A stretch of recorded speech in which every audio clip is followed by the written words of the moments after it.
Antología de 10 relatos, resultado del concurso de relatos breves contra la homofobia, la transfobia y la bifobia, convocado por el proyecto Clic Cuba Europa, iniciativa de UNIC Cuba y de la Delegación de la Unión Europea en Cuba. Relato El edificio iluminado. Autora Dailet Arteaga Fernández. Todas las luces de Kabir fueron apagadas. Si algún viajero distante hubiese inclinado el rostro sobre la tierra, habría oído el estruendo de pasos que se apuraban hacia el Coliseo. Año tras año su imponente forma de espiral se encendía durante la luna nueva de marzo, como antorcha única, como boca de fuego abierta.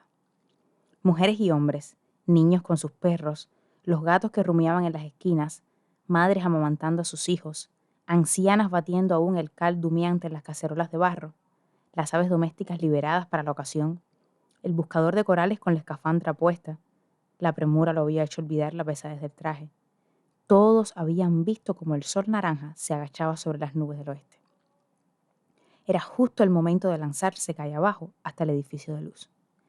El juego mecánico de cerrojos y clavijas se había dejado escuchar desde el inicio de la tarde, y un clic profundo y seco activaba ahora el mecanismo. El madero de la puerta iba a escindirse en dos mitades, dejando al fin el camino libre. Eva vivía en las afueras de Kabir. Por largo tiempo su casa asombró a los habitantes de la ciudad.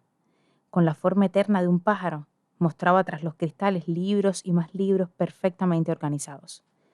Algunos eran reliquias de pueblos perdidos, imprevistos, que conservaron sus historias en lenguas ágrafas, aprisionando el murmullo entre los hijos del papel.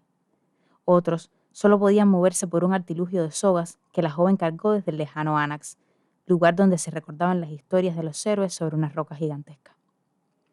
Ya Eva no sabría decir en qué luna murió su padre, pero fue él quien le enseñó a extender sus alas blancas, a encarnar el viaje y volar para siempre, más allá.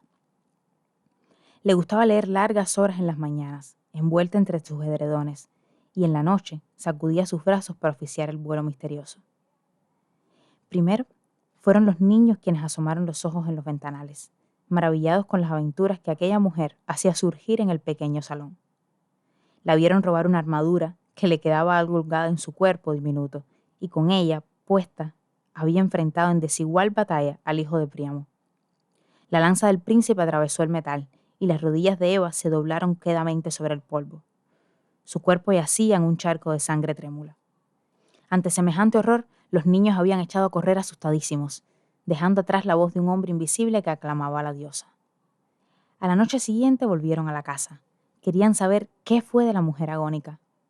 Al llegar, para su mayor asombro, el salón, antes arena bélica, se había diluido en espuma y corriente de mar. Eva, erguida y veloz, ajustaba las velas de una balsa, mientras recordaba en versos tristes a la hermosa reina que destejía la madrugada. Poco a poco el rumor se extendió por todo Kabir, y al volver la luna, muchos corrían para ocupar un buen sitio tras los cristales de la casa pájaro. Aquel viernes de julio, la luna llena aclaraba las nubes. Oriana había soltado sus trenzas y presurosa se asomó a la pequeña ventana del castillo. Eva veía por primera vez el rostro descubierto de la joven, que sin el velo habitual lucía como una prisa de flores mágicas.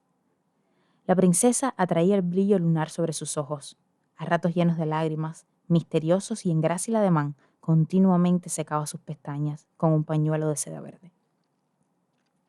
Mientras más densa era la noche, más absortas quedaban ellas ante sus propias visiones, sin percibir siquiera el aire tormentoso y frío que llegaba del este, y que sin delicadeza alguna arrancaría de las manos de Oriana el pequeño pañuelo hasta enredarlo en las aspas de un molino remoto. Eva no esperó escudero alguno y a galope feroz, sobre el caballo enjuto, atravesó los larguísimos campos del salón para enfrentar los molinos que jugaban con el viento. Cruenta fue la lucha, pero su lanza logró ensartar el pañuelo y dejarlo sobre el pasto humedecido. Cerca del amanecer, la joven había escalado la torre donde velaba Oriana. Temblorosa y febril, antes de devolverlo a la doncella, besaría el pañuelo que aún mantenía la forma de la mano amada. Un silencio fatal se cernió tras los cristales de la casa. Los sacerdotes deben saber, acordaron, solemnes y juiciosos, los testigos de aquel agravio. La mujer, en su ardiente vuelo, se atrevió a mezclar las historias, a mover los siglos, a tomar la pluma. Todo Kabir pudo acomodarse en las gradas, pero a Eva, silenciosa, la habían trasladado horas antes. Los sacerdotes necesitaban quien prolongara las cosechas y llenara las arcas de la fe. Los dioses precisaban su expiación humana, su fuerza y su horror. Al centro de la arena, sobre un trípode altísimo, el libro sagrado fulgía abierto. ¡Es ella!, gritaban desenfrenados los espectadores. El sacerdote mayor comenzaría la ceremonia. El cuerpo de Eva parecía aún más delgado. Un ligero paño le cubría desde la cintura hasta los tobillos. Los senos quedaron expuestos ante la vista de la ciudad, mientras los rizos se las remolinaban en el pecho, la abrigaban inútilmente.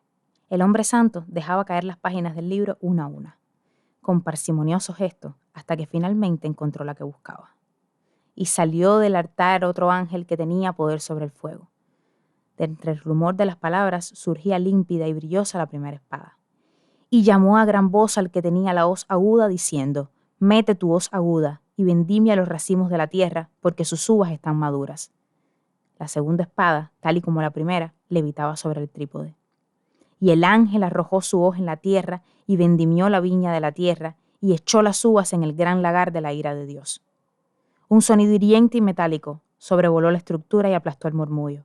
Las alas habían sido cortadas desde la raíz hasta el infinito. Así de grande era el poder de los dioses. Aquel cuerpo pequeño y flácido apenas se veía desde las gradas del Coliseo iluminado. Solo podía sentirse un susurro de plumas y de flores, unos molinos de aire y el llanto verde de una princesa a lo lejos. Puedes encontrar todos los relatos ganadores en la página web de Click Cuba Europa y de la Delegación de la Unión Europea en Cuba.